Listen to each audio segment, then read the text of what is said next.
live on a Thursday. It's the 9th of October. Welcome inside the vault for a Ravens Lunch Hour live stream. I am solo today. Sarah and her husband Trevor are on their way back from their travels, so safe travels to them on their way back from Texas to Columbus. I'm Bobby Trossett. As always, this is where we bring you year-round daily Ravens coverage, and today is brought to you by our friends at Primary Residential Mortgage. There is a pinned comment right now in the live chat if you want to take a look and get a head start, really, most importantly, on our giveaway this month. It's a $100 Fanatics gift card to Baltimore's team store. We'll get into that in just a bit. Sal Paolantonio, an ESPN reporter who will be on the national radio call this weekend at 1 o'clock. It's Ravens and Rams, Week 6, joins me at 12:45. So I'm sure a lot of you have grown up watching, listening to Sal Pal work the sidelines on ESPN, and I look forward to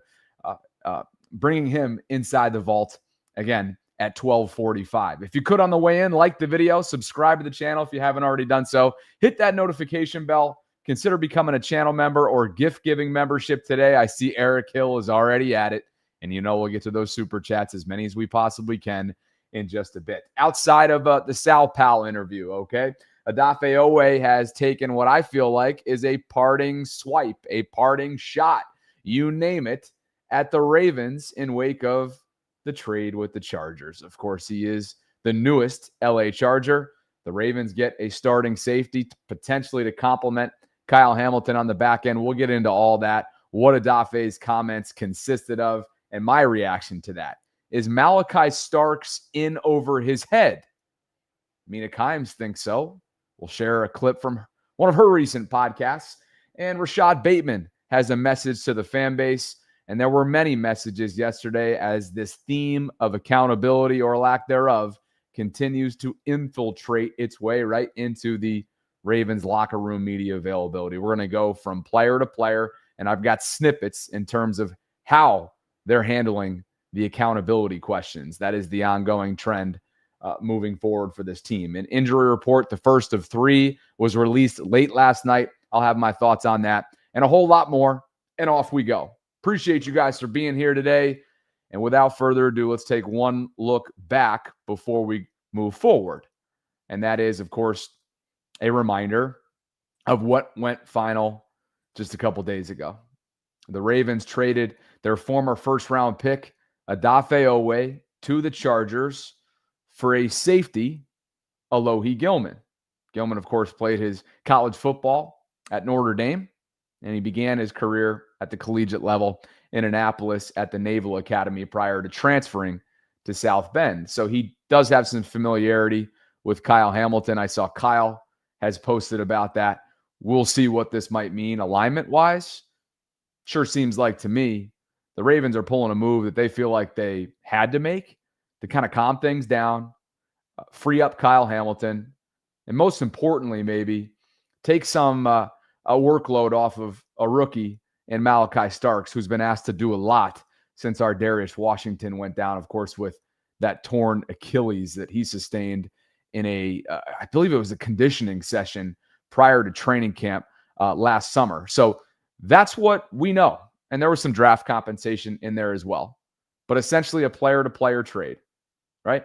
No stars, not a blockbuster deal by any stretch of the imagination, but something that could potentially benefit both teams. As for Odafe, he for the first time spoke as a Charger, and several beat reporters tweeted out some transcriptions here, Daniel Popper being one of them. And he wrote, Odafe said he is looking forward to a, quote, fresh start with the Chargers. Quote, I have a little animosity on my back, but I know this is a good opportunity for me to show who I can be and what was not really able to be shown with the Ravens. I'm happy now. He said he was shocked by the timing of the trade. This is from Chris Rim of ESPN, but was bracing for it. Quote, I definitely didn't think it was going to happen before the bye. Guys, if you go back to March, there were a couple cryptic tweets that made it to Odafe's timeline. It was pretty clear, I think, that there was a disconnect between Odafe and his representatives and the Ravens front office. Clearly, this was not going to get done. Clearly, this was the final year in Baltimore for Odafe, who was playing on his fifth-year option. So now he gets a fresh start. The Ravens get a potential starting safety with years of experience in LA, who has familiarity with his potential future running mate and one of the past in Kyle Hamilton. But as for the Odafe side of things, this is interesting.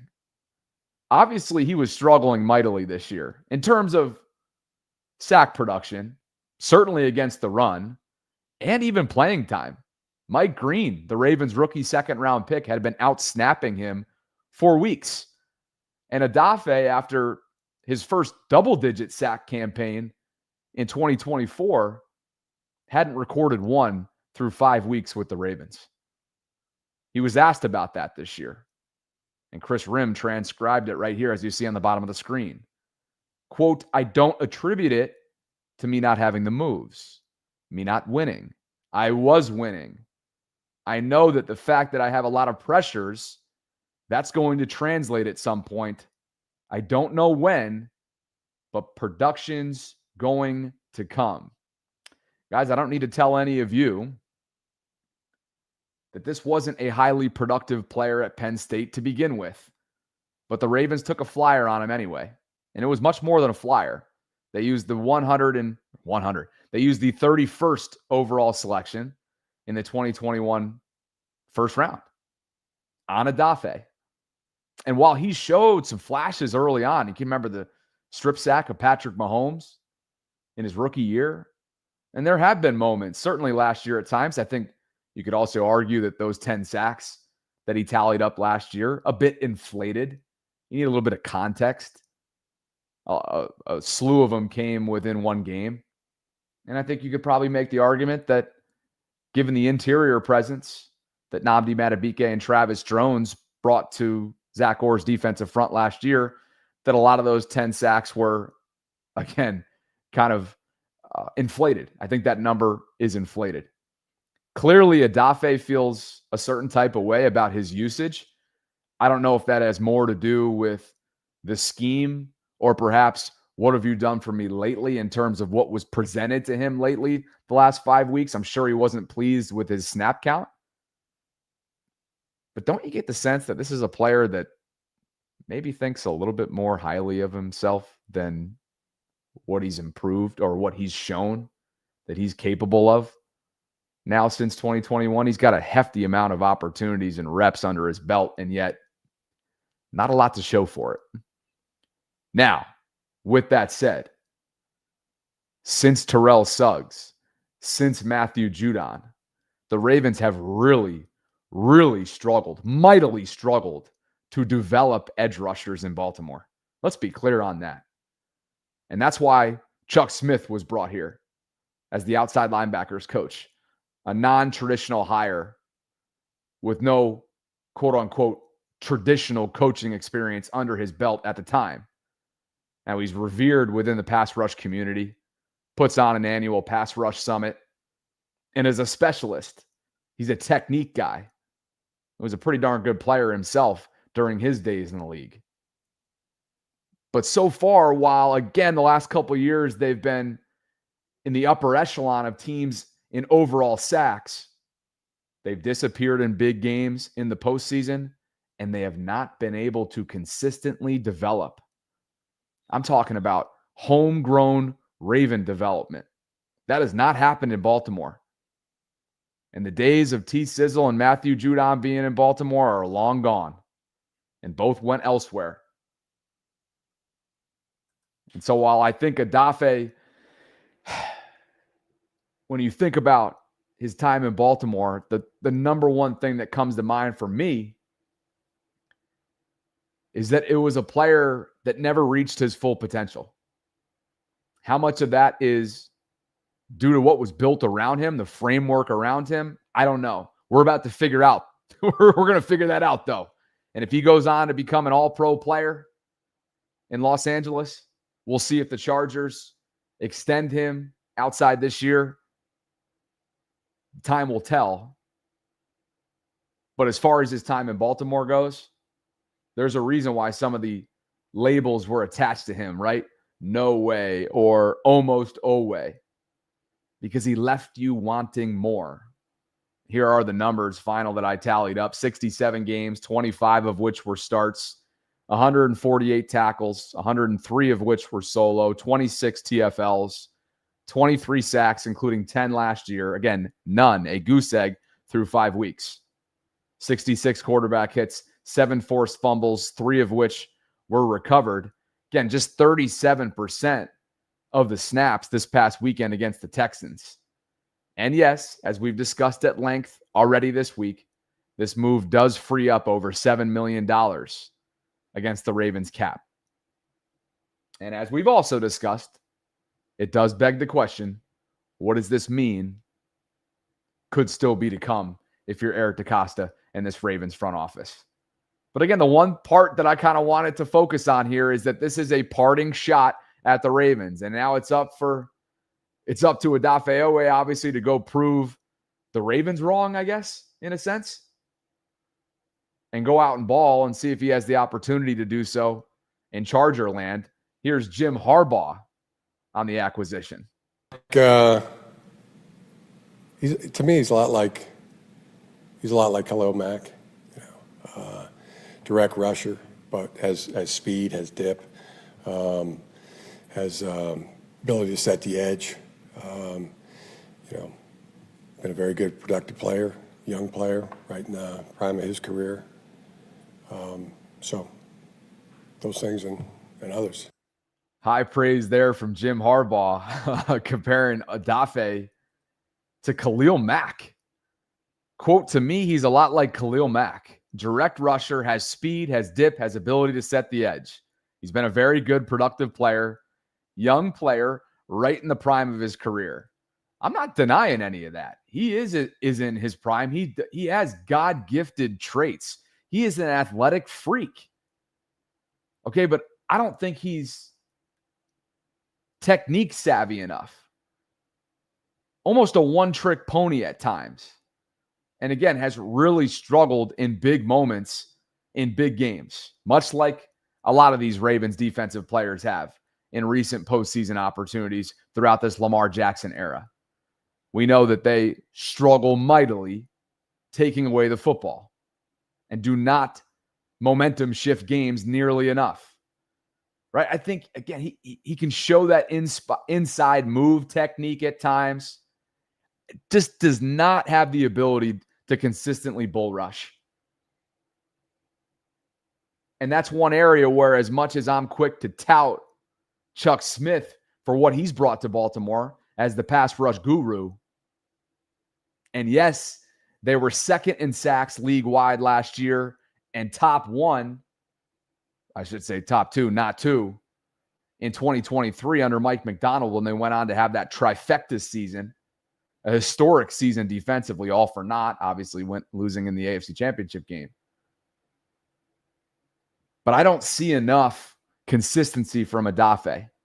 He doesn't overwhelm you. He was not good against the run this year. Does not consistently set the edge. And so, hey, best of luck to him. Best of luck to him in Chargers land. He's excited for the fresh start, as he told reporters yesterday in his first media appearance as a Charger. And now he's going to get an opportunity to prove himself. And in the meantime, the Ravens couldn't get a gosh darn lick of pressure on the opposing quarterback prior to Odafe being traded. We'll see if he's able to get anybody a lick of pressure on the quarterback after the Odafe trade. Nice opportunity for Mike Green moving forward. I would suspect that he's going to continue to get plenty of opportunities himself to be that guy. Kyle Van Noy is back healthy. Hopefully he can sustain that health after that lingering hamstring. Forced him out the last couple weeks. He returned, obviously, against the Texans. One of the lone bright spots, I guess, was that unmarked man sack that he got on C.J. Stroud. Here's Mina Kimes talking about this discussion. Like, but you guys aren't rushing the quarterback at all. And you just added C.J. Gardner-Johnson. So what do you just like stockpile? You're going to run like a, 4 safety defense? Ollie, maybe. Yes. Like, I literally, I'm looking at this and thinking they have more faith in their ability to scheme up pressure than they do to cover up everything that's been going wrong on the back end. But I also wonder what it means for the deployment of Kyle Hamilton. This is a really fascinating. We can get to the Chargers side of it, but a really fascinating move from the Ravens' perspective to me. I feel bad for Starks, but he's just clearly in over his head at the moment. You see, and this is not. I mean, when they drafted him, they had Darius Washington and Kyle Hamilton on the field. It was a completely different vision for this defense. But yeah, this feels like a stop the bleeding move and pray that Mike Green turns into something. Kyle Van Noy's back. I don't know. I saw some folks saying, "Oh, are the Ravens punting on the season?" I don't think that's it at all. I think it's a combination of the specific issues they've had on defense and then not wanting to pay Odafe Oweh. Interesting thoughts there from Mina Kimes on one of her most recent episodes, friend of the program. And I want to kind of pick apart a couple of the things that she said, not disagree with them, first of all, whatsoever. But as Malachi Starks in over his head, I see the live chat right now, and I acknowledge what many of you are pointing out. Mike Green is a rookie. Malachi Starks is a rookie. Teddy Buchanan is a rookie. Ruben Lowry and Keon Martin are undrafted rookies. And every single player that I just mentioned has at least played some amount of meaningful snaps this year. The Week 6 spotlight that the Ravens public relations team puts together in this week's game notes, as you see on the screen, has a feature on just how much of a role Ravens rookies have played stepping into action, as you see. Now, in the same breath, they've also played a role in just how many deficiencies the Ravens currently have on the defensive side of the ball. Last Sunday against the Texans, 5 rookies started for the Ravens defense. 9 different rookies have played in a game this season. There have been over 1,500 combined snaps played by rookies this season. That ranks as the NFL's second most to Cleveland. 1,549 to be exact. Cleveland, 1,646. Both teams are leaning on their rookies. And for the Ravens, they're not getting a lot in return. And while it's important to have grace for a lot of these players that have been thrust into significant starting opportunities like a Malachi Starks, that was probably never the plan to begin with, not knowing that at the time of the draft, Darius Washington would go down. I get it. He's a first-round pick. He's expected to contribute right away. But I think this week says a lot. And I also think that Mina Kimes' words are interesting. Here are 2 Ravens players, 2 new defensive backs that made their practice debuts in Baltimore yesterday. C.J. Gardner-Johnson will wear number 6. I believe that was last worn by Bo Braid. Bo was last year's undrafted rookie out of Maryland. I know some of you have been following his career as a former Maryland Terrapin. CJ, of course, was signed to the practice squad after the Houston Texans let him go last month after just 3 weeks. CJ won a championship, a Super Bowl with the Philadelphia Eagles last year. And obviously there were plenty of disruptions, reports out there about what led to CJ's demise in Houston as Tilly decides to yet again make her way into a live stream. Tilto, we can't do that, especially because Sarah's not here and she can't save me in this moment. Hey, I can't concentrate when this girl starts going off. And it's on me. It's on Dad. I should have had the blinds down for this show, but apologies. So in comes C.J. Gardner-Johnson. I would suspect that he'll be a practice squad game day activation call-up on Sunday. And as for number 12, that is Alohi Gilman, the veteran safety, who I think he's going to start on Sunday. I think he's going to start. And so to me, this suggests a couple different things. One, they know they have to calm things down in a hurry because they're not getting a darn lick of pressure on the opposing quarterback. There's struggles in level 2 because of how much inexperience they're leaning on, with Roquan Smith being down and the weak side linebacker role really being in flux because Trenton Simpson has not worked out. It's really forced Teddy Buchanan to be the starter immediately right out of the gate. Teams are picking on him, and teams are picking on multiple levels of this defense. And so that brings me back to what Mina Kimes said in that clip in response to this Odafe Oweh trade. Quote, I'm looking at this and thinking they have more faith in their ability to scheme up pressure than they do to cover up everything that's been going wrong on the back end.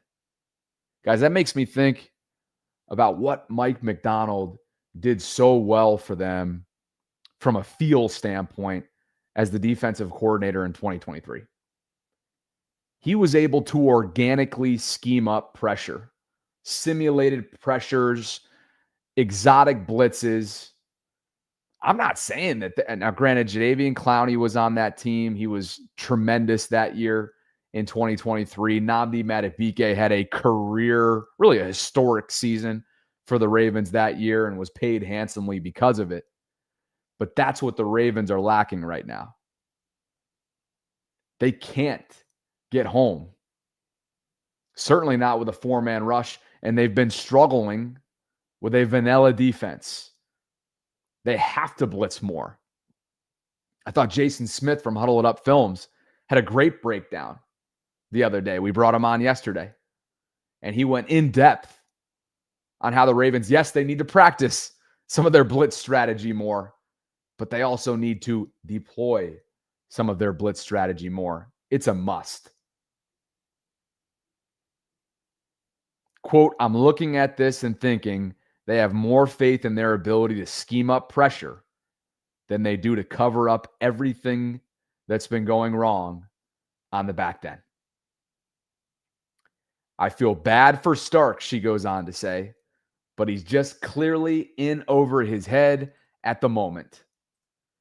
And honestly, I think Malachi, he knows it. I have very high expectations. I don't pay attention to stats or whatever, you know. As long as the play gets made, it gets made. But I think my biggest thing is just trusting myself,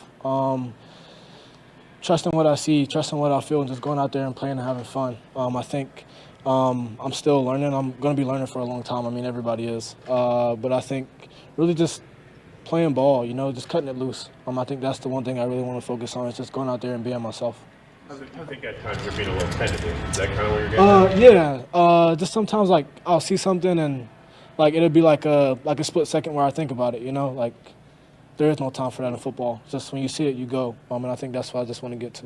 You know, it brings me back to the summer months when we were learning more about these rookies and, of course, the first rounder and Malachi, who you just heard from there. First of all, I appreciate that introspective answer, right? He's being transparent. Clearly, the game's going fast for him right now. Maybe he's overthinking a bit. And this is part of the process.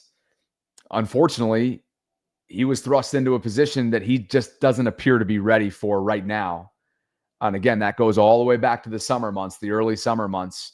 Losing Ardarius Washington was a big deal.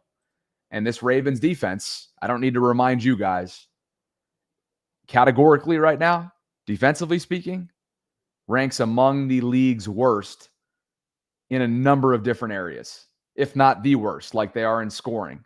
They're giving up over 35 points per game.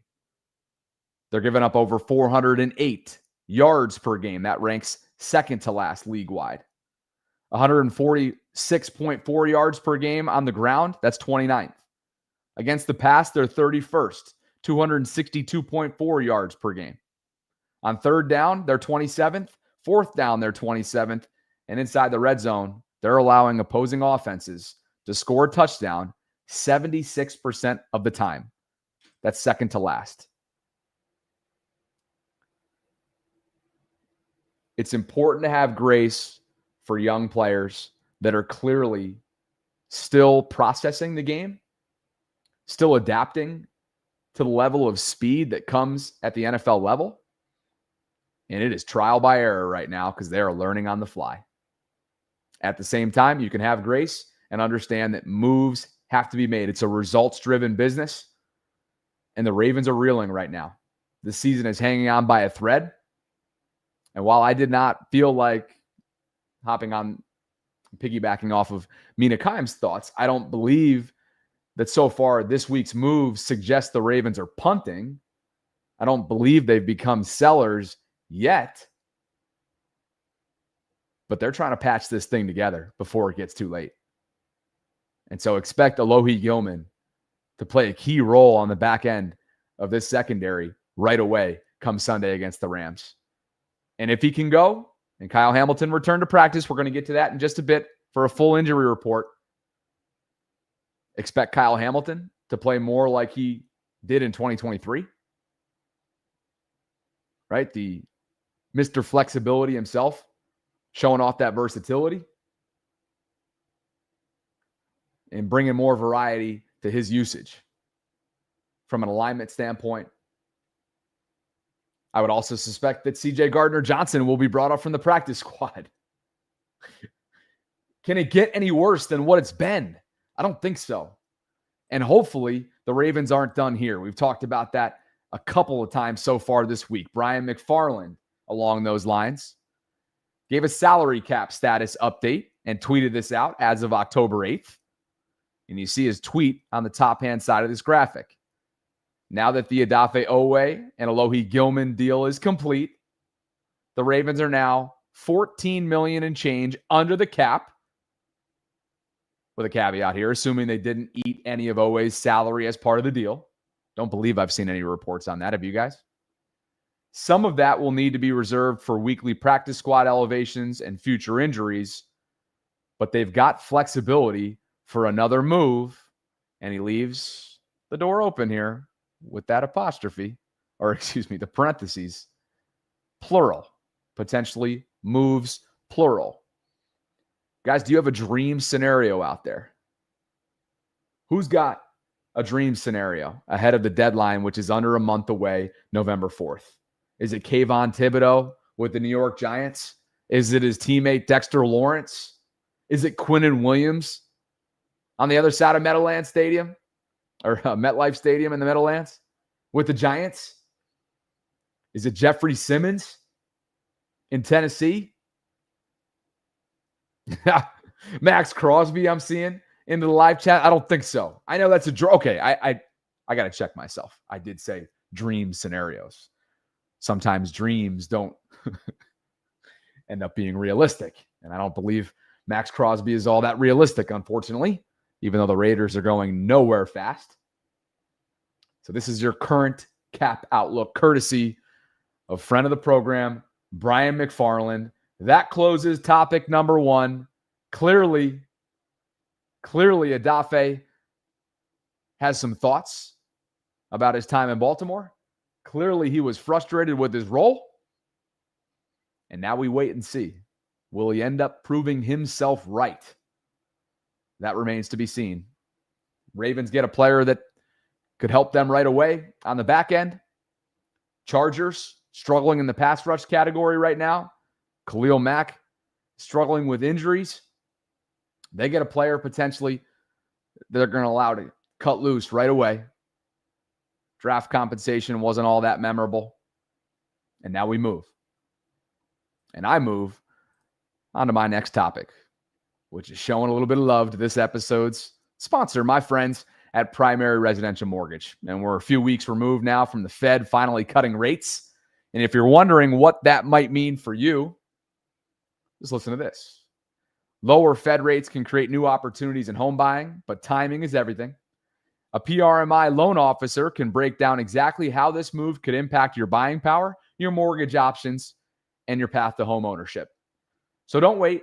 Consider reaching out to a Primary Residential Mortgage officer today, and you can find out what this Fed rate cut could mean for your next move. Whether you're buying your first home, looking to expand as your family grows, or you just want to simplify now that you're retired, the PRMI team will help you find the right financing options for you. And they can also help you access your home equity or save money through refinancing. Whatever your home financing needs are, they're here to help. You can click on a couple different things in the show notes I'll first start with the landing page that allows you to apply to see where you're at. Me and Sarah have our own landing page right here at primeres.com. I swear. She's not as cute as Kirk Herbstreit's dogs. Just kidding. She's cuter. But she's a lot more misbehaved when we're on the camera, when we're on live. I know you see a squirrel right now that's dangling from the power lines outside, and you want to terrorize that thing, just like we did at the park today. There were no squirrels safe in this park that we go to on our morning walk. We're there. You can contact Primary Residential Mortgage by filling out this form right here on the right-hand side. I'm going to tell you about the giveaway in just a bit. But again, the link to go to this specific application, which is very easy if you'd like to see where you're at, that link in the show notes. And the fun part now, not that that's not fun, but the fun part for you guys from a giveaway perspective is pinned right now in the live chat. You can comment in order to enter yourself into our $100 Fanatics gift card giveaway. Comment on the post that you see right here on the screen. By the way, it's at PRMI Mid-Atlantic on Instagram. It's the first post right here. There's only 13 entries so far. We're going to announce a winner at the end of the month. All you got to do, comment on the post with the hashtag Vault. Let them know what your dream home looks like. Follow them at PRMI Mid-Atlantic. Subscribe to the Vault if you don't already. You can scan the QR code or just copy and paste right here this Google form link, which just allows you to fill out a couple things, takes 30 seconds, so that if you do win this at the end of the month, they can easily contact you. But again, pretty simple. Let's see some of the entries that have come in. They are here. I don't know why it's not allowing me to. Where are the entries? Come on now. Anyway, the entries are there. Hopefully you guys will check it out. And if you're wondering, by the way, what Fanatics looks like the Ravens team store, maybe you have already checked it out, but there is a ton of merch to choose from.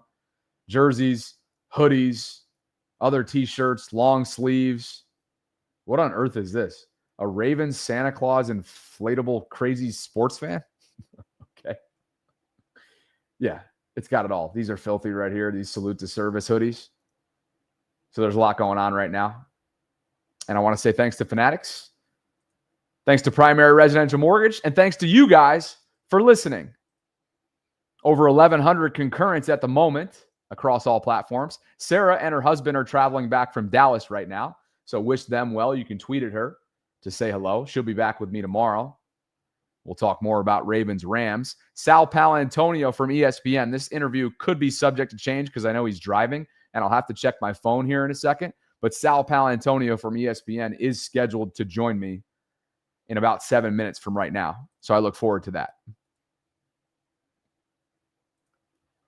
As for J.J. Watt and this ongoing theme of accountability and looking themselves in the mirror to stop the bleeding, JJ had a whole lot to say, and he pulled no punches after calling the game for CBS alongside Ian Eagle this past Sunday in Baltimore against the Houston Texans. Here is the former Texan talking about it from an analysis standpoint.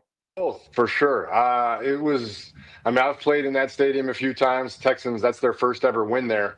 So I've never won there. And anybody who's played there knows, like the Ravens, that place, it's just you expect to go in there and have a violent, physical, tough football game where the offense is going to hit you in the mouth.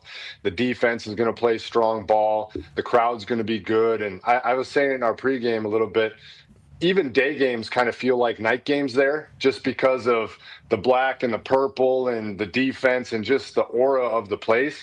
And this game was none of that.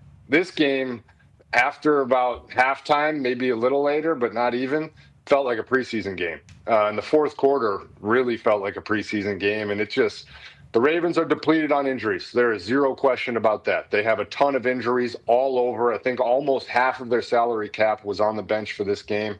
But Kyle Van Noy said himself, look at the 49ers. They have a bunch of injuries. They don't complain. You got to find a way in this league. And it was a very, very poor product, unfortunately. And for them, crazy. They're still the betting favorite to win the AFC North, but they got to figure it out quickly here. The bye week next week is going to be massive for them. Yes, it will. And I'm fully expecting them, by the way, to enter their bye week 1-5 with a glimmer of hope down the second half stretch, which begins week 8 at home against the Chicago Bears. Perhaps Lamar will return. We'll get to the full injury report, the first of 3 that was released late last night by the Ravens going into week 6. But you heard JJ, man. He doesn't say stuff like this often. And he's certainly not, somebody that just talks to talk. And he said it during the broadcast. He said it on the McAfee show yesterday. This game felt like a preseason game. It was a very, very poor product. And I've heard from a lot of you. I know Sarah and I both have heard from a lot of you. Some of you have called into my program this week to say, hey, I'm making business decisions myself. Whether it's maybe giving up tickets or canceling plans or making other plans because of the product that's been on the field so far, which has been below Ravens standard. I appreciated this from Rashad Bateman along those lines. Kind of shocking to me personally, even to the organization, not just myself. The fans got every right to feel how they feel. They expect excellence, and it's our job to deliver that. And we're not upholding the standard right now, so we deserve all the criticism. We take it, we'll handle it, but we just got to fix it. All right, Rashad. Right? I think a lot of you guys appreciated that.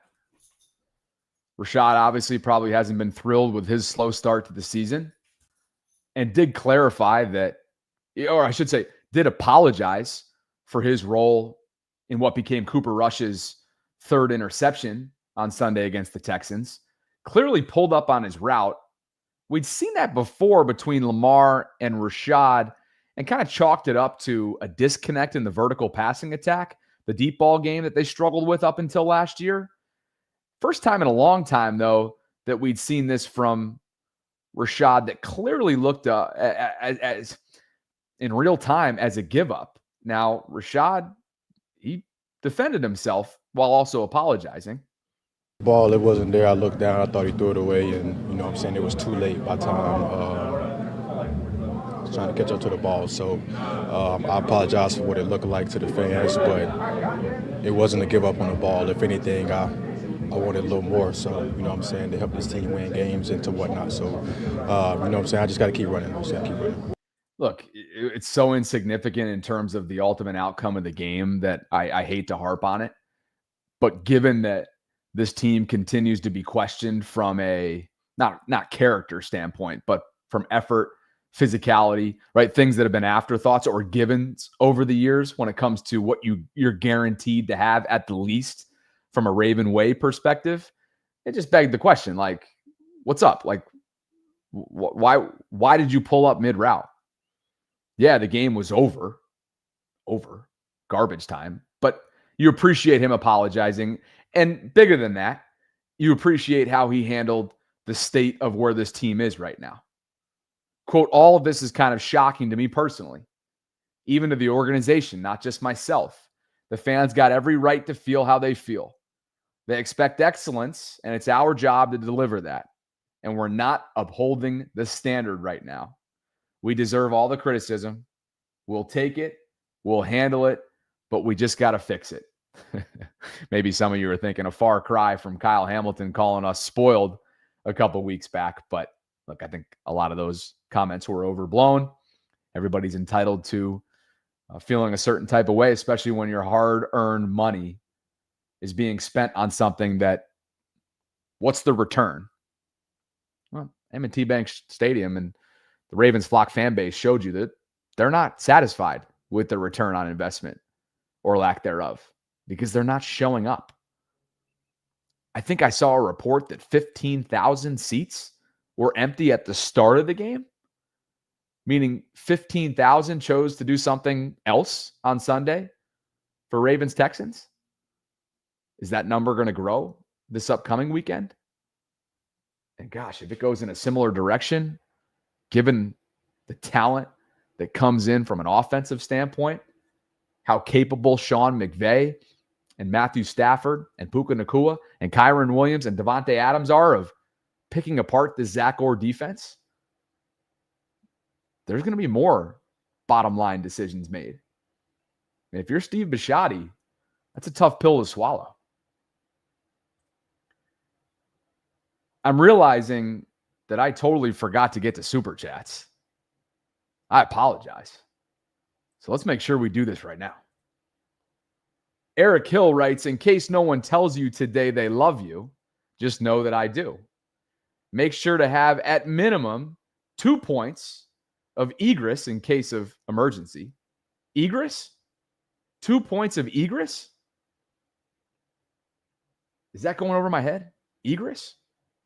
Also, if you have kids, invest in window ladders for second and third story windows and have fire drills in your home. Hashtag stop the 22. Hashtag fire prevention. EH with a $100 spot to kick us off in the super chat category. Mata meatloaf! Some solo meatloaf! That's right. Some solo dolo meatloaf. All right, I don't have Sarah who could Google this for me right now. What is egress? The action of going out or leaving a place. Oh, wait a second. Escape points. Exit points. Okay. Evacuation points. Thank you. Thank you, Eric. You guys are definitely going to be dogging me today. That went right over my head. Robert Smith says, if Oweh gets a sack in his first game, blame Orr. Look, to me, there was a lot of, it's hard to say, right? I scoured the web for video. It looked like it was just a media scrum with Odafe Oweh. There's no video that I've found from his conversation with reporters. So hard to tell what specific questions were asked, hard to tell the tone through words and a transcription, but it sure comes across to me as if he felt like he was underutilized and or held back during his time in Baltimore. That's the way that it came across to me. Kobe Pruitt writes, it sounds like Mina agrees with me in that Alohi and CJ could get major minutes at safety to let Kyle play closer to the line of scrimmage and give Malachi a year to learn. Alohi will help in getting cornerbacks set up. And I'm just going to go ahead and text Sal Powell right now so that he can get a reminder, being that he's in the car.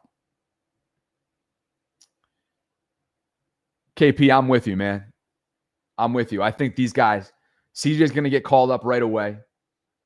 And if he answers the call, I suspect that he'll be added to the 53-man roster in the coming weeks. In Alohi's already on the 53-man roster, and I think he's going to start right away. Now, as Sarah pointed out earlier this week, this could be a return to past previous form, right, of wanting to have 3 safety looks and have Malachi on the field at the same time with these 2 players.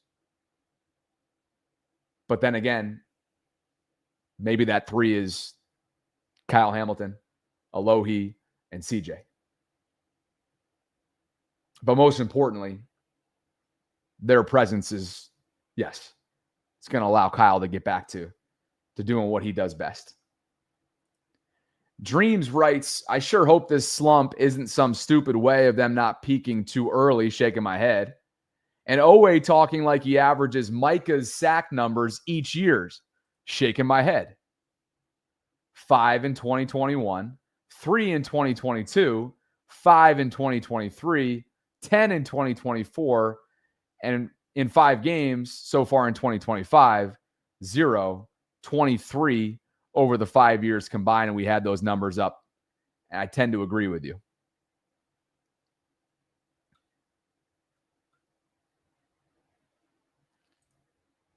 I'm getting dog walked in the live chat for my lack of fire prevention knowledge. That's why we have Eric with us. Thanks, Dreams. Dre Dog writes, Odafe was a first-round pick and didn't produce. I just wish that EDC would have made this trade sooner. EDC does a wait and see approach, it's annoying as F. Well, at least they got some value from it right now. You never know if there was any willing partners. He's always a guy that's going to chase value, and you never know whether or not the value was what it was right now in the offseason, or if those conversations were even being had to begin with. But clearly, they weren't paying him. I think we know that. Captain Hard writes, Khalil Mack, with a bunch of laughy emojis. Coach talk, referring to Jim Harbaugh's comments on his newest edge rusher. Dream says 2 playoff career sacks. He needs to humble himself. And he has just 5 tackles on the season on top of his 0 sacks. Why is he acting like he's top 5? It's kind of what I was suggesting early on. I think he may have an inflated view of himself. Or, yeah, he just hasn't accomplished a lot in this league. I'm not saying the potential isn't there. The potential is through the roof.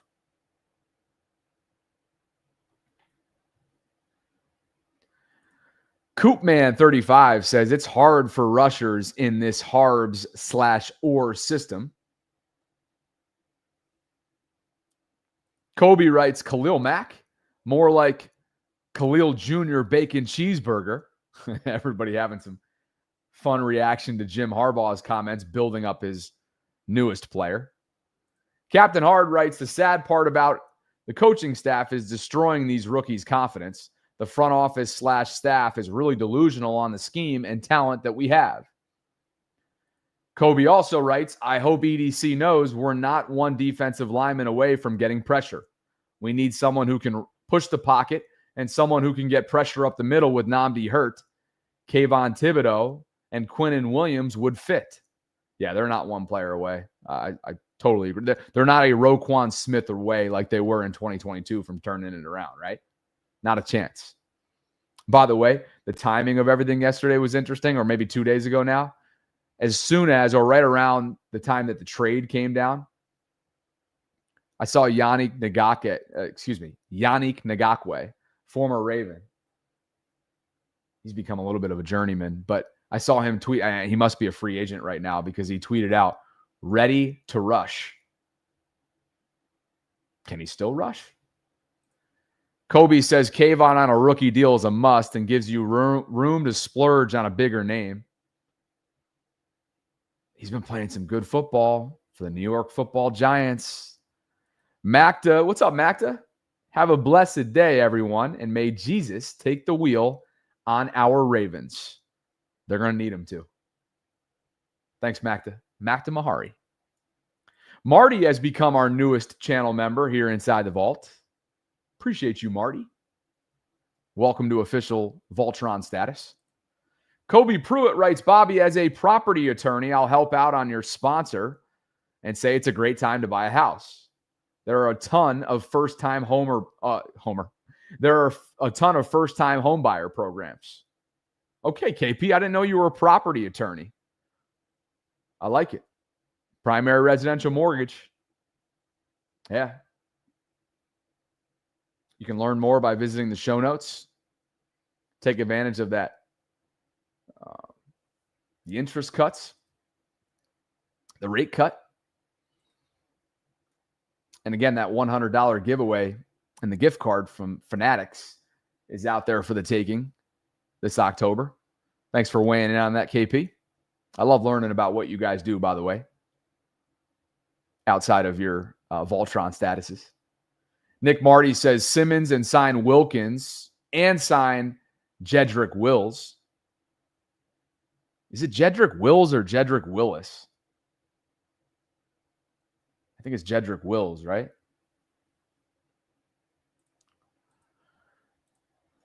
A lot of cap space was freed up to do so. Eileen Nolan says, I still don't hear fire or passion in their voices.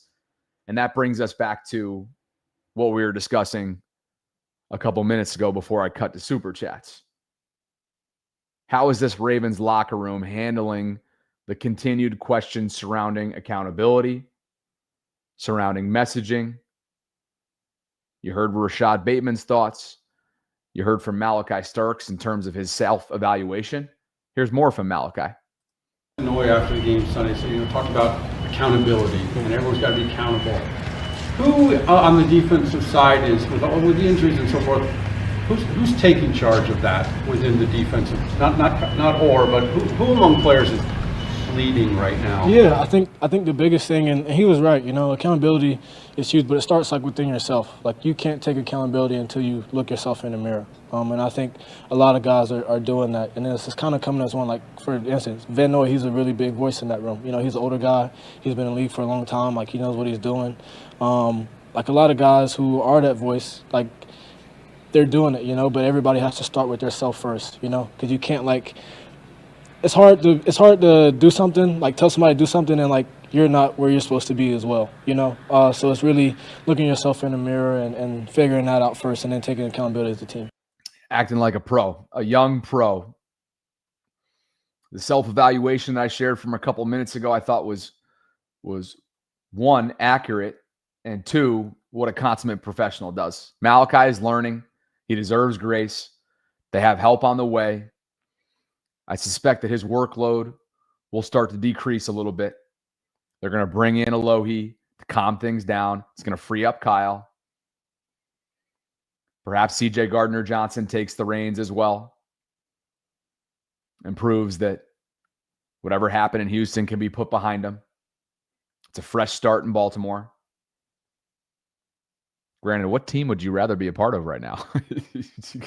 That would have been a conversation maybe last week, but now Houston's ripped off a couple wins. Granted, it's Tennessee Titans and the current state of the Ravens, which apparently have become the get-right game on folks' schedule. I still can't believe Jeremy Fowler's report yesterday. Oh, man, that ticked off some of you in the Twitter space. If you haven't heard it yet, I'll cut back to it real quick. Jeremy Fowler had some conversations internally, pre and post Texans' colossal failure, and had this to say. Panic meter is rising a little bit because, Rich, I can tell you going into this or last week against the Texans, just talking to people there, they felt like that was going to be a get-right game for them. They were legitimately shocked with what happened despite Lamar Jackson being out. They felt like they were going to get back to team complementary ball, playing like a Raven, playing with an edge. They felt like they could help Cooper Rush by running the ball with Derrick Henry. And then suddenly none of that happened. And so I do think there's a shock in the building that has to sort of wear off quickly. And they're trying to navigate this thing. Like, look, when Lamar Jackson's in the game in the regular season, he wins like 72% of the time. So if they can get him back, and I know he's rehabbing, he's been working in the pool, trying to loosen up that hamstring, and everything looks good behind the scenes. He's got to get back on the practice field this week. But if he's out there, they're always going to have a chance to win. But they were kind of hoping him being gone would be a chance for them to sort of galvanize themselves and play like a complete game. And now, you're looking at 177 points you've given up in 5 games on defense. That's the worst clip in a 5-game stretch in Ravens history, dating back to 1996. And so right now the season's slipping away in a hurry, and I don't know what solutions they feel like they can find right now. Well, I don't know if they do either, but they're trying, and that's obviously why they've brought in a couple safeties this week alone, and hopefully they're not done between now and November 4th and the deadline. Mike Green, the rookie, back to accountability, back to self-evaluation. I think we're all aware of there's just little things like Nick's picks here and there that we just have to clean up. And when you actually watch the whole game and see what everybody's doing, like for the most part, everybody's doing the right thing, but it's just like little techniques and little like things that guys are just like messing up. It's just, it hurts us big time. And so once we clean up just these little tiny things, we'll be great. Oof, man, look, I could have bought that after the Buffalo collapse. I could have bought that in a sense after the Detroit game. But after the last 2 weeks, there's a lot more than what Mike Green is leading on. And again, this is what they have to say. Okay, I'm not in any sense of the imagination criticizing optimistically handling press conferences the way that Malachi Starks did, Mike Green did, right? But also in reality, they're very far away. John Harbaugh will continue to say that they're close. Mike Green will echo those sentiments because that's what you do. That's how you keep your team together. That's how you give yourself a chance at keeping everything intact internally. Mike was quoted for saying, when you actually watch the whole game and see what everybody's doing, for the most part, everybody's doing the right thing. But it's just little techniques and little things that guys are messing up. It hurts us big time. Once we clean up these little tiny things, we'll be great.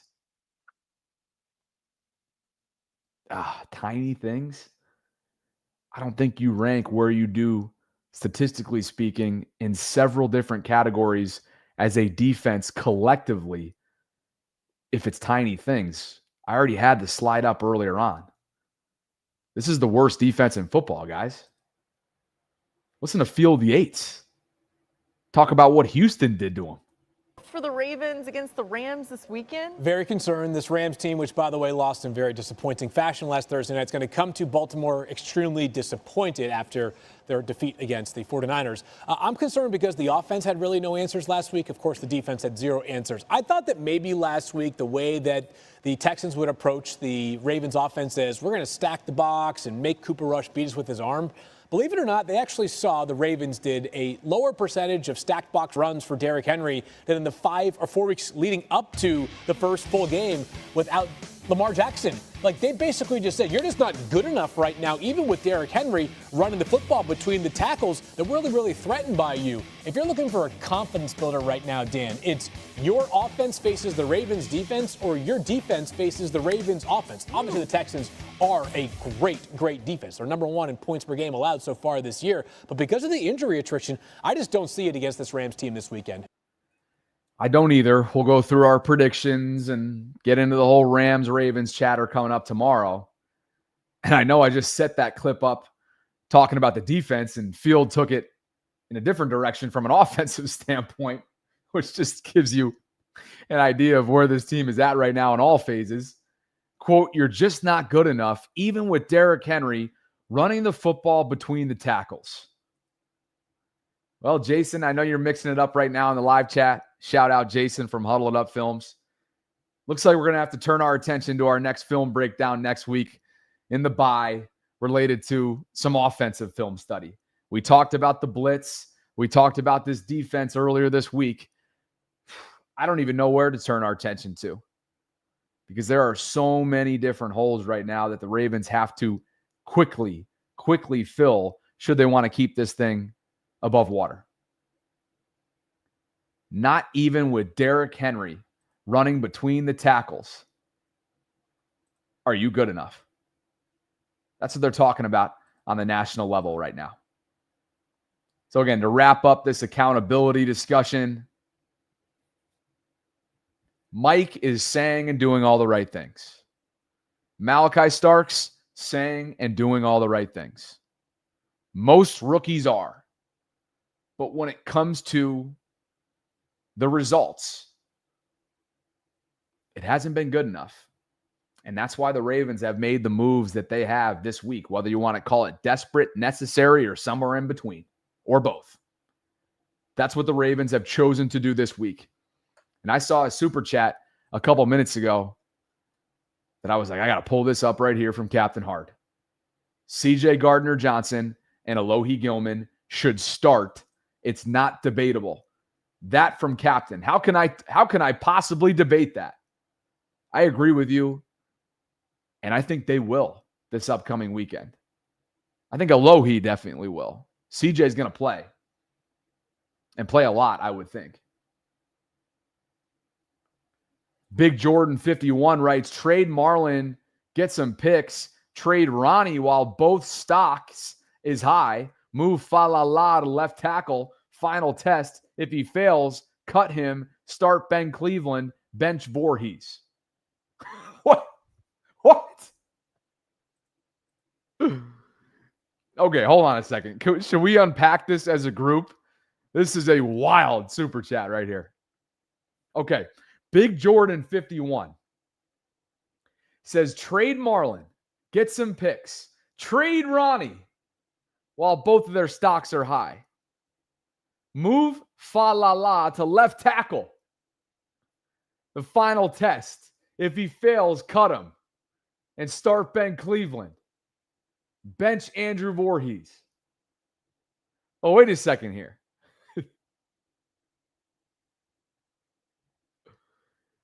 Big Jordan, if he fails in your scenario, if you're trading Ronnie and Daniel fails, who the hell are you starting at left tackle? Carson Vincent? All due respect to Carson. What the hell are you doing if he fails?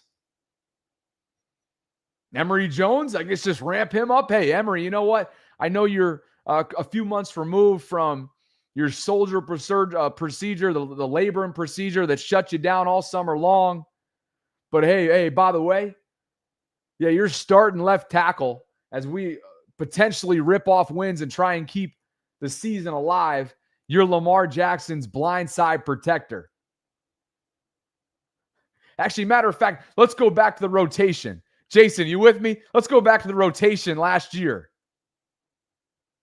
We're going to go with a rotation. 2 rookies, Emory Jones and Carson Vincent, if this experiment doesn't work out. Captain Hard writes, if everybody's doing the right thing, that means the scheme is arse. Run blocking is arse. Pass blocking is arse. Defensive line is arse. Coaching staff, arse. Sounds like you're keeping it a buck. Like Cam. Captain Hard also writes, 0 yards before contact. How is that possible? What's this now? Give me a little bit of context. What's this? 0 yards before contact? Is that a Derrick Henry stat that you're pulling out? Let me know. Shockingly, even with the state of this defense, as you see on the screen right now, according to Kalshi, the Ravens still have a 31% chance to win 10-plus games this season. We know what the rest of their schedule consists of. We know the state of the AFC North. And according to ESPN Bet, their chances of winning the division are plus 100 right now. They are favored to win the division at 1-4 with the state of this defense at rock bottom. Riddle me that one. Big Jordan's not done, by the way. He's back, and he says if they trade Andrews, I could see them going for Vita Vea and linking Andrews with his college teammate Baker. Yeah, I would not be surprised if Mark ends up elsewhere in the next few weeks, honestly. It's been a slow start for him, obviously. Isaiah Likely, man, he's been really struggling to get going since being activated off that foot procedure. Wasn't even targeted in his first game back against Kansas City. Obviously, he's going to need time to ramp himself back up, get his regular season legs under him. Yeah, don't know where Mark might end up, but clearly he and Baker are very close. Oklahoma buddies, as you noted here, Jordan. Would not surprise me if there's some willing trade partners out there for Mark Andrews' services.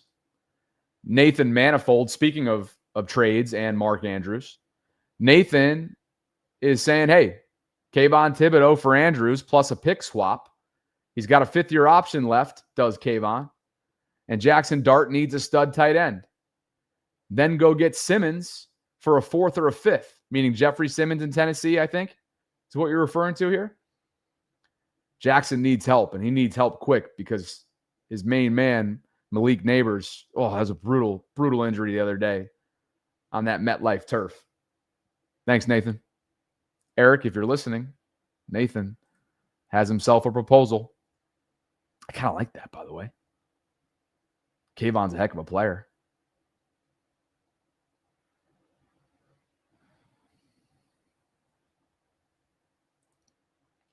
Laney lately says, little tiny things? What? Shaking my head. When nothing changes, nothing changes. Kobe Pruitt writes, the benefit of starting both CJ and Alohi is you can take some off of Teddy's plate in nickel formations, or you can put him in the slot for Marlon. The benefit of starting both CJ and Alohi is you can take some off of Teddy's plate in nickel formations, or you can put him in the slot for Marlo. And obviously the the umbrella overall of that is using Kyle Hamilton any way you want, basically. Good stuff, KP. And then here he is, using Kyle and nickel, adding on top of that, which is what I was getting at as well. Appreciate you, KP.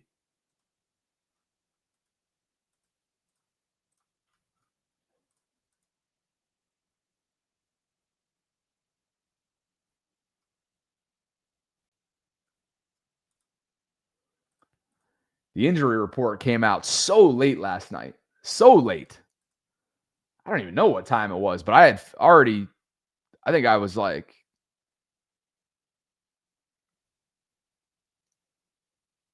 an hour plus. I think it had been an hour plus since I had finished up my late live stream. So anyway. Sorry, Tila. Yeah, I know. Tila says, I keep thinking you're frozen. No, I'm not frozen. I'm just trying to multitask. I'm trying to get Sal Palantonio to join the show, but looks like he's a no-show, and I think it's just because of his travels. So that's a bummer. It's all good. Hopefully we'll circle up with him. He's got the national call of this on ESPN radio tomorrow, so I'm sure he's running around like a nut. But here's your injury report, the first of 3. Chido Awuzie, who missed his first game this past weekend against the Texans, showed up as a DNP with a hamstring. He'd been playing some solid CB3 action for this team. Understands AFC North football. Physical player. Never seems to be misaligned, but trending towards potentially not being able to go for the second consecutive week. Zay Flowers was a new name on this list. He was limited with a shoulder. Kyle Hamilton, limited with a groin. He missed last week. They missed him desperately, missed him dearly, especially with no Roquan Smith, which forced Teddy Buchanan into green dot communication device wearing. Marlon Humphrey, again, I suspect that we won't see him until after the bye week. He was a DNP with his calf. Lamar was a DNP with the hamstring. It was described last Sunday by Jay Glazer as an outside shot of being available this coming weekend. Emory Jones Jr. in week 2 of his ramp up, that 3-week activation window that now he finds himself in off of that off-season shoulder procedure. He was a full participant on Wednesday. He was their rookie out of LSU at the tackle position. Joseph Noteboom's a new player on this list who, of course, filled in for Ronnie Stanley at left tackle last week. He was limited with an ankle. Pat Ricard continues to be DNP. John Harbaugh gave an update on him, obviously, during his Monday press conference. You guys probably remember seeing that. And if you don't, this was what it was. Yeah. Well, I mean, I guess we'll put Pat up at some point in time to talk about it, but people are like wondering what's going on. It was a surprise deal for us. I mean, I'm just going to be honest about it. Okay? Is that okay? Pat, it just, it was supposed to be a 2-3 week injury, when it first happened in training camp. And then he kind of retweaked it. And it was supposed to be another 2 or 3 weeks. And the thing has just been like, it's been a slow burn.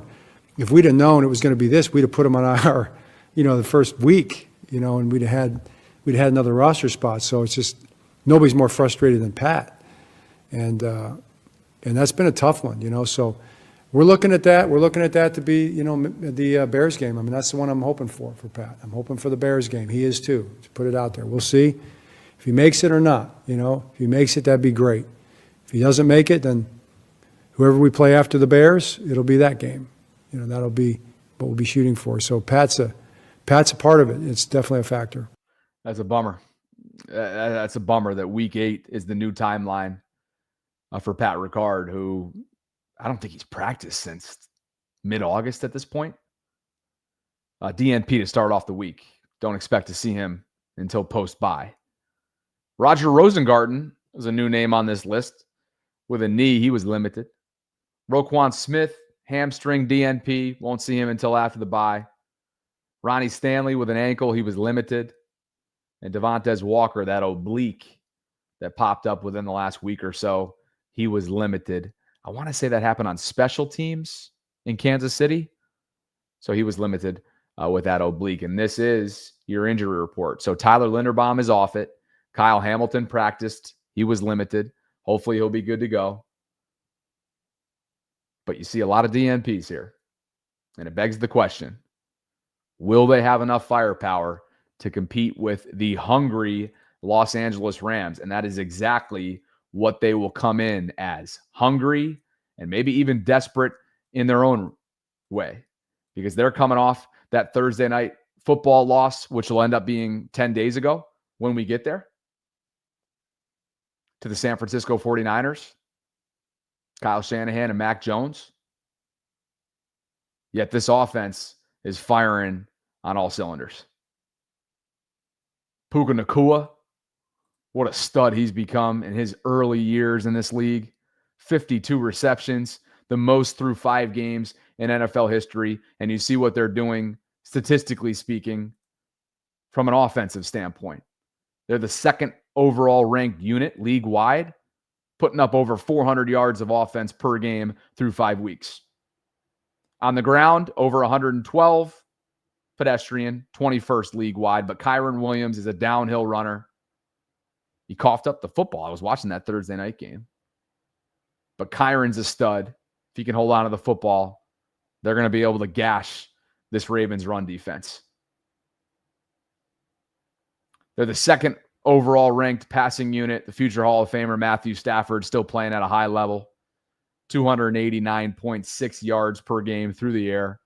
They're the 15th ranked scoring offense at over 24 a game. 14th on third down. 20th on fourth down. And 24th inside the 20s in the red zone. So, yeah. I don't know where to turn to send you guys down an optimistic outlook path going into this game. Sean McVay, one of the game's great offensive minds. Yes, Davante Adams isn't what he once was, but he's still an electric player, technician route runner, 50-50 ball getter that's capable of torching you. Puka Nacua is a star. Stafford will dissect this defense. And Sean McVay, I expect to have a field day. Last week, the conversation around this team was they're going to pull out all the stops to get a must-win game, to get a must-win win. Right? Save Day says Bobby's exaggerating. They were not firing on all cylinders. They were dropping balls, missing kicks, etc. They aren't gashing anyone or anything. Matthew Stafford isn't going to the Hall of Fame unless he plays whatever the last part of that is. Hey, Save Day. I never said that they were firing on all cylinders on Thursday night. Clearly, they made some mistakes, some self-inflicted wounds, which I referenced, like coughing up the football, which opened the door for Mac Jones and company. But if you're going to sit here with your rose-colored glasses on and tell me that you don't think this Rams team putting up over 400 yards a game is going to come in and torch this Ravens defense based on what they've put on tape so far through 5 weeks, that's going to fire me up. That's going to fire me up, Save Day.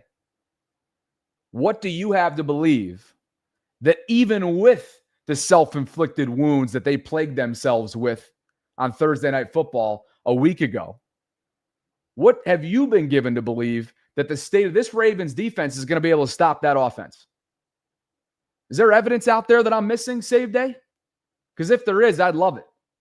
There is zero evidence right now that this league doesn't believe that this is a get-right game. Everybody in the league believes that the Ravens have become a get-right game with the way they're currently constructed.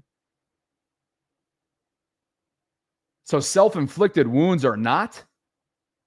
There's a margin for error when you play the 2025 Baltimore Ravens. And if you want to ignore that, good luck. Good luck.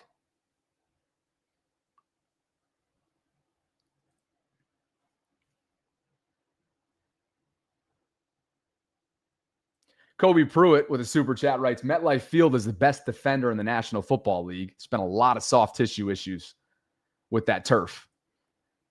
Trey Casey says, trade Roquan and Bateman, get Max Crosby. We are deep at wide receiver. You sure about that? Roquan isn't far off. Teddy. EDC can mess around with the cap to make it happen. They are not as deep as you think at wide receiver, Trey, I'm afraid. Captain Hard writes, soft tissue injuries, training staff arse as well. They just overhauled the strength and conditioning department a couple of years ago. That's what's crazy about this.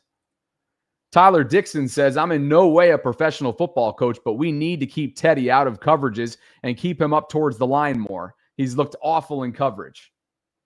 That's where he's been picked on. Eric Hill says, kind of crazy, but shaking up the offensive line.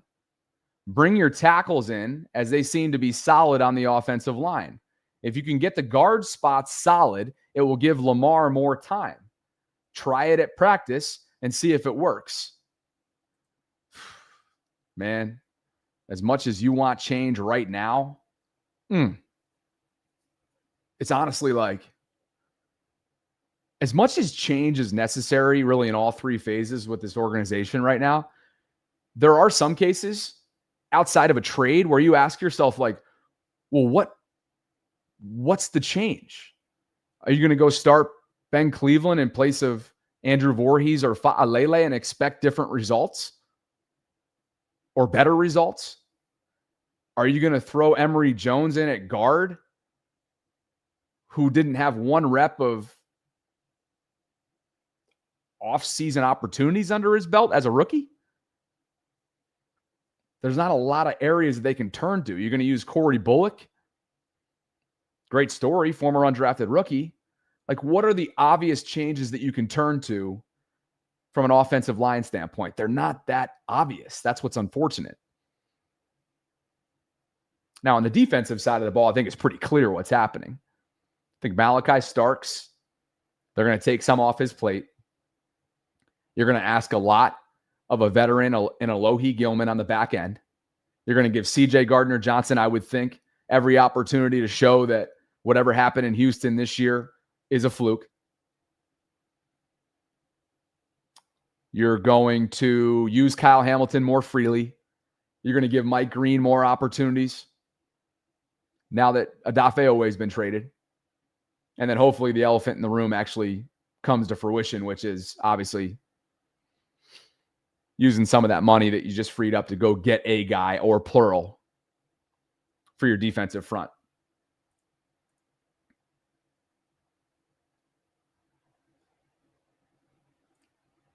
Thanks, Eric. Trey Casey says we can throw in first and next year, in a first and next year third with the trade. Trey wants Max Crosby. This goes back to what he was saying earlier on. He wants to trade Roquan and Bateman to get Max Crosby. Trey, the problem is, though, like, Roquan, what he's put on tape this year, I get it. While he took a step back last year in terms of his standard, he was still named All-Pro. But this year, I can't imagine, based on what he's put out there, that there's a ton of willing trade partners.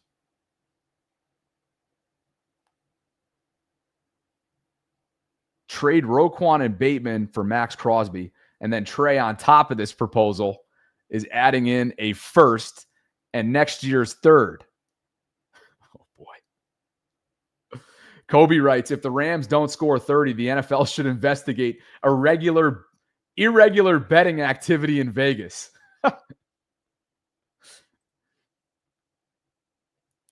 If the Rams don't score 30, the NFL should investigate irregular betting activity in Vegas. That's hilarious. I don't know, KP. Save Day thinks that they're going to go in and be held to less than 20 based on his super chats, right? I don't even mean to pick on you yet, Save Day, but that fired me up a couple minutes ago. Quan writes, why not rush 5, play 3 defensive tackles all game, get Stafford on the move and play man, force Stafford to get the ball out quick. He isn't fast at all. Play cover 1. They're going to be able to get home rushing 5, Quan? Oh, we got breaking news. We have breaking news. Look who's back at practice. I'll go ahead and pull this up quickly. as we do this on the fly. One man banding it. Pat Ricard has returned to practice, guys. It's his first time back at practice since mid-August. I just had the injury report up a short while ago and said, man, he's a DNP, and I shared what John Harbaugh had to say about big number 42. And now, look who's back. Courtesy of Ravens Productions, number 42, one of the longest tenured Ravens, is back at practice. There he is. He's been dealing with a calf, clearly suffered a setback over the last few weeks. John Harbaugh talked about this again just on Monday. And there's big number 42. What a welcome sight it would be for Pat to come back week 8. Again, has not practiced all the way since mid-August, so you'll want to temper expectations. There's going to be a ramp-up period. Oh, the Ravens so desperately need him. Their offensive line needs him. Their run game needs him. Their passing game needs him. Lamar needs him upon return. Everybody needs some Pat Ricard in their life. And this is a welcome sight for Ravens Nation as he has officially returned to practice according to beat reporters on the scene. And of course, this was just tweeted out by the Ravens a short while ago. There you have it. Some breaking news Thursday. Big number 42 is back in Baltimore. Well, he's always been in Baltimore, but you know what I mean. Big Jordan 51, as we continue with Super Chats, writes, it came off as crazy, but Fa'alele, you see the tape, it's like he doesn't care. When he misses blocks, he wants to get fired from that position. I don't know. Play with the line. Ben has the frame, and if it fails, sign a veteran. But there's nobody that's coming in. There's just nobody out there that can help them right now. They're two coveted pieces in the NFL. And that's why I wouldn't hold my breath on them acquiring anybody through the deadline either, because teams just aren't giving up linemen at the deadline. At least they're unlikely to. Ravens are unlikely to find a willing trade partner. And the problem is, the crazy thing is, Fa'alele has not been the biggest culprit. That's what's wild about this. It's probably been Voorhees. Jason, wouldn't you say? Like, if you're grading out the linemen, you probably think the finger gets pointed first to Voorhees, then maybe Rosengarten, then Fa'alele, and so on and so forth. Saad Blitz is celebrating 7 months of channel membership. He says, for Baltimore, it's a get your feet wet game for new players and schemes. Chicago will be the get right or the get out game. It's going to determine if the season is over. Yeah, it's probably a fair way of saying it. Man, can you imagine staring 1-5 in the face like they most likely will be going into their bye next week? 1-5. That's what they're flirting with. 1-5. Captain Hard writes, I doubt he'll play this week, but this week of practice/bye practices will help a lot. Lamar and Ricard are the most important players on the offense. Yeah, again, now that the Ricard news has dropped, and it looks like Marlon Humphrey is back at practice as well. So again, these players may not play. They may have a little bit of a ramp-up period. Certainly with Ricard, I think, don't expect him until week 8. Again, let's cut back to this now that the news just dropped that Pat Ricard's returned to practice. This from John on Monday. Yeah. Well, I mean, I guess we'll put Pat up at some point in time to talk about it, but people are like wondering what's going on. It was a surprise deal for us. I mean, I'm just going to be honest about it. Okay? Is that okay? Pat, it just, it was supposed to be a 2-3 week injury, when it first happened in training camp, and then he kind of retweaked it, and it was supposed to be another 2 or 3 weeks, and the thing has just been like, it's been a slow burn. If we'd have known it was going to be this, we'd have put him on our, the first week, and we'd had another roster spot. So it's just, nobody's more frustrated than Pat. And that's been a tough one, so we're looking at that. We're looking at that to be, the Bears game. I mean, that's the one I'm hoping for Pat. I'm hoping for the Bears game. He is too, to put it out there. We'll see if he makes it or not, If he makes it, that'd be great. If he doesn't make it, then whoever we play after the Bears, it'll be that game. That'll be what we'll be shooting for. So Pat's a part of it. It's definitely a factor. Okay, so again, that was on Monday, and now we've just learned that Pat Ricard, for the first time since mid-August, is back on the practice field. So that injury report that I had up earlier looks a little bit different. Probably will after 4 o'clock at the very least. It'll look a little bit different later this afternoon. I expect Marlon Humphrey and Pat Ricard probably to show up as limited participants maybe. So again, Marlon is back at practice. Pat Ricard has returned to practice. I can't imagine either one of these guys will go on Sunday, given the reports out, given the timelines, particularly Pat, knowing that he hasn't practiced since literally one of the first couple of weeks of training camp. And then the Marlon reports, who is dealing with, is it a hamstring or calf? There's so many freaking injuries to keep up with. Marlon's dealing with a calf. I can't imagine that either one of these guys will play. But a good news for the run that they absolutely have to go on come week 8 out of the bye. And yes, their version of a get-right game. If the Bears are saying the Ravens are a get-right game in a couple weeks, there's a lot of bigger issues than what's dealing with right now in Baltimore. That's for darn sure. But yeah, that's where things stand right now from an availability standpoint.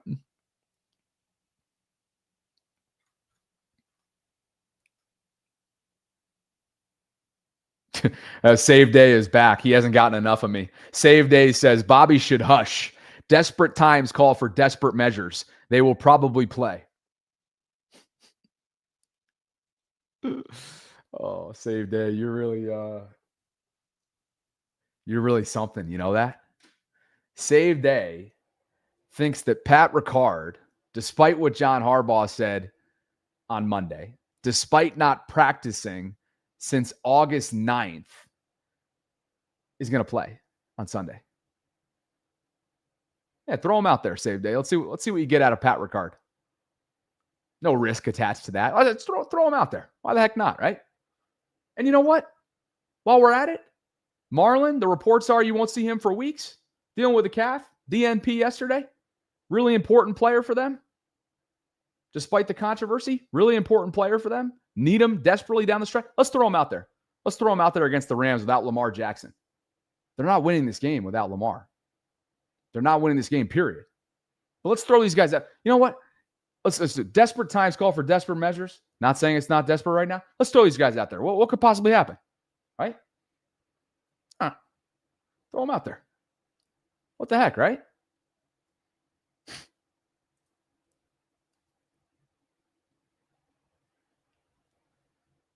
Saad Blitz says, oh, thank God. Gruden was right. The straw man. Yes, Pat Ricard has returned to practice, and John Gruden refers to him as his straw man, or a Gruden grinder, if you will. Captain Hard says, I doubt he'll play this week, but this week of practice / bye week practices will help a lot. I already read that one. Thank you, Captain. Big Jordan 51 chiming in a lot today with not only insightful super chats, but also channel membership. Jordan, welcome to the program. Appreciate you for becoming a Vaultron, my man. Trey says Ricard is back after the bye. Cool. Ha. But Max, though, continuing to push his proposal for the great Max Crosby, who would make any team better overnight.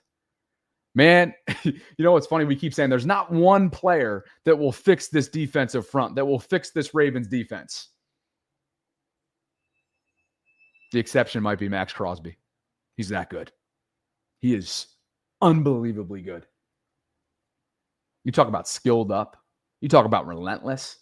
You talk about length and bend and ability. Oh, he's so much fun to watch. And it's too bad. He reminds me of like a situation that Mike Trout's been in for a long time, right? In LA. Just not competing for championships. Yet you possess everything that it takes to be great. And you are great. And you're must-watch television. And yet you don't play primetime games a lot because your team's not very good. You don't play for championships in the postseason because your team's not very good. And it's a darn shame. It really is a darn shame. Thanks, Jordan. Appreciate you, brother. And he's not done there either. He's not done there. He writes, I mean, it could be worse. We could hire a Chip Kelly 2.0 and have him trade everyone away for peanuts. Thank you, Jordan. Quick hits. Y'all ready for some quick hits? Speaking of late night news, this one came down the pike last night. The Jaguars in Cleveland, meaning the Jaguars and Browns, linked up for a late night trade. And here's what's going on. Cleveland received cornerback Tyson Campbell and a 2026 seventh rounder in exchange for Greg Newsome. Very talented corner. The Ravens know him well. Greg Newsome the second's going to Jacksonville. Immediately goes from a pretender to a contender. Jaguars look pretty darn good. 4-1 under first-year head coach Liam Cohen. Trevor Lawrence playing some good ball. Just knocked out the Chiefs the other night. So Newsome and a sixth goes to Jacksonville in exchange for Campbell and a seventh for Cleveland. And Daniel Oyefusi, friend of the program, Browns reporter, notes that Newsome was in the final year of his rookie contract, and he's been told that the Browns would have been willing to extend their former first-rounder. But with Jacksonville absorbing the remainder of his deal and the amount of Tyson Campbell's deal that has already been paid, Cleveland could ultimately get a bit of a discount for a starting caliber corner. This deal came together pretty quickly today. And again, that came out late last night as we look at news around the league. Duval. In other news, wanted to shout out another friend of the show.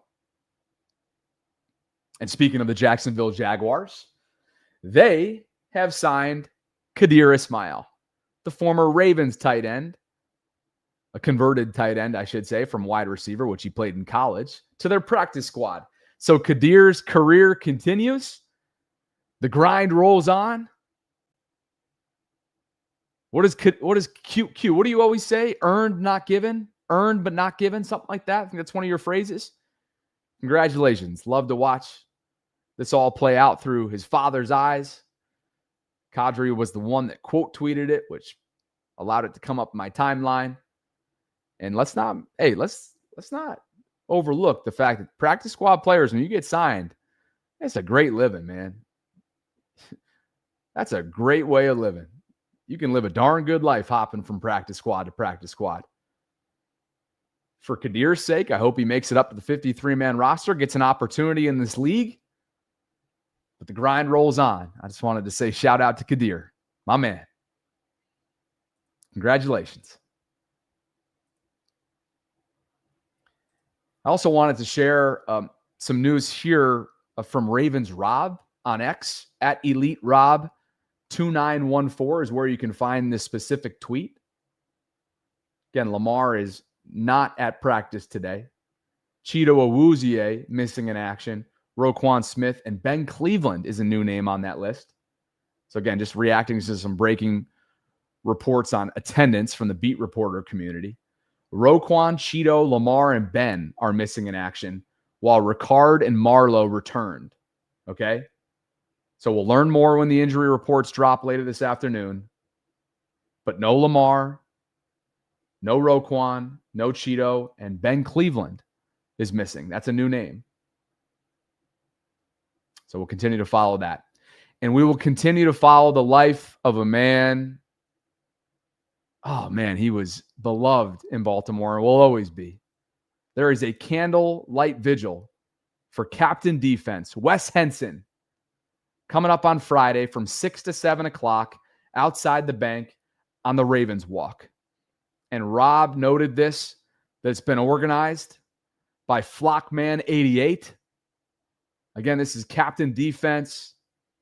It's coming up tomorrow night on the Ravens Walk from 6 to 7. If you live in the area, perhaps you'll go and pay tribute and honor a great man and friend to so many, including this program, including Sarah, including myself. What a life well lived. He passed on Sunday. Salute to Captain Defense, a 24-year Navy veteran, cancer survivor, somebody gone far too soon. He's the main man. I'm sure the Ravens have plans in place for this upcoming weekend to honor one of their own. What a saga it is in Chapel Hill. Have you guys been following this? Ollie Connolly broke some news here. A journalist, according to his sources, Bill Belichick has discussed buyout options with North Carolina's hierarchy. He's signaled a willingness to trigger his own $1 million buyout if he can find a soft landing with another team or in media.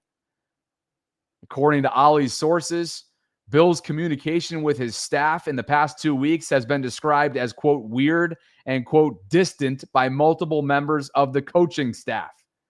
Multiple coaches were unable to get a hold of him during the bye week. One UNC defensive assistant, quote, said, "What we've done to these kids is effed up." Oh, my God. What a disaster. Members of his staff have already spoken to other schools that are expected to be in the college football playoff about taking on roles during the postseason. One coach said the, quote, "the rats are leaving the ship." Some staffers believe a change will come within 2 weeks. Reports of serious recruiting violations remain under investigation at UNC. Recruiting and practice violations have already been proven by the school, according to multiple sources. Using recruit violations to knock down a coach's buyout has become a standard practice.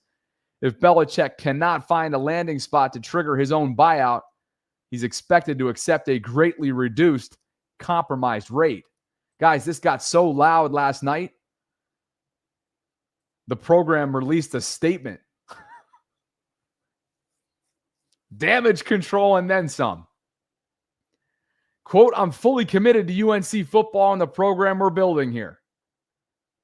From the director of athletics, Bubba Cunningham, quote, "Coach Belichick has the full support of the Department of Athletics and University." Does he want to come to Baltimore? Or you guys thought it was bad in Baltimore? I think it's worse down in Chapel Hill. What a disaster.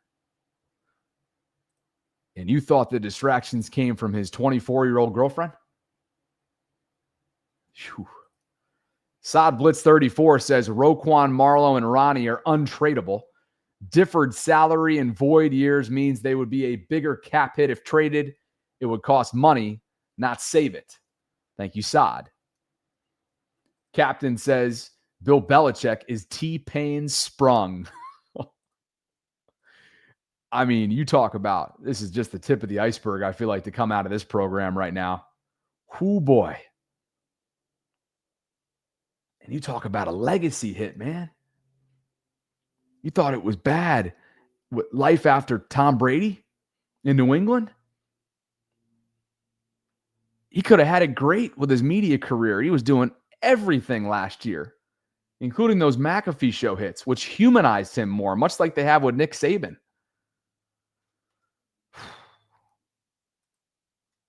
Oof. Life after Tom Brady has not been kind to Bill Belichick. Shout out to Clinton Ganaway and Mzaso. Thank you both for believing in what we're building. I appreciate the support that you give us here inside the vault. We thank you for being integral members of our community. And this is your monthly shout out. If you guys are interested in doing the same, you can visit patreon.com/RavensVault podcast if you're interested in learning more about different ways that you can get involved with the program and our show. I think that's about it. Sarah will be back tomorrow. I appreciate you guys for humoring me today. Always an adjustment to go to solo hosting. Trey Casey says, Bill or Urban Meyer? Which was worse? Oh, my God. Yeah, I mean, I won't evaluate it until Bill's tenure comes to an abrupt halt the way that Urban's did at the NFL level, because, oof, boy. Yeah, it's ugly right now. It is real ugly. I will be back later this afternoon on the Bobby Baltimore side of things. Would love for you guys to join over there. And what else? We'll probably have a Rams guest tomorrow since Sal Pal couldn't make it today. If you could, on the way out, like the video, subscribe to the channel, hit that notification bell, consider becoming a channel member, gift-giving membership. You know the drill. You can also join our giveaway that we're doing. There's only 13 entries right now. You can click the link that's included in the show notes. It's also a pinned comment right now in the live chat, and you can enter yourself in for our free giveaway, a $100 Fanatics gift card to Baltimore's team store, courtesy of Primary Residential Mortgage. All right. That's what's going on. So be on the lookout, obviously, for injury reports later on. And I thank you guys for dropping by the program today. Sarah and I will be back tomorrow. Like the video on the way out. VAULTRONs, we appreciate you. For Sarah Ellison, I'm Bobby Trossett signing off from this Thursday Ravens Lunch Hour live stream. We'll be back with you on Friday, if not before. Join me on my personal program later this afternoon. You can join the Bobby Baltimore Discord server. We just hit 1,000 members earlier this week, which is awesome. It's a great community. God King says Bill Belichick is definitely what Baltimore needs. He's 73 years old, God King. Is he not? 72, 73, somewhere around there? Does he want to come coach defense under John Harbaugh? Anyway, thanks guys for joining me. I'll catch up with you soon and hope you have a great day.